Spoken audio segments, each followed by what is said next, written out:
আপনি একজন সফল মানুষ হতে চাচ্ছেন।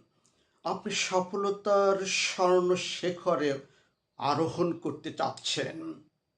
আপনি যা কল্পনা করছেন, যা চাচ্ছেন তা আপনি জীবনে পাননি।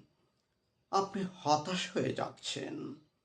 এরকম কাল্পনিক স্বর্গরাজ্যে চলে যাওয়ার কল্পনাকে যখন বাস্তবে রূপান্তরিত না হয় এবং যখন আমরা হতাশ হয়ে যাই, তাকে আত্মদাসত্ব বলে।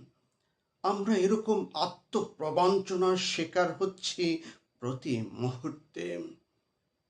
কল্পনা করুন, আপনি এখন বর্তমানে আছেন। আপনি চাইলেও অতীতে চলে যেতে পারবেন না, চাইলেও ভবিষ্যতে চলে যেতে পারবেন না।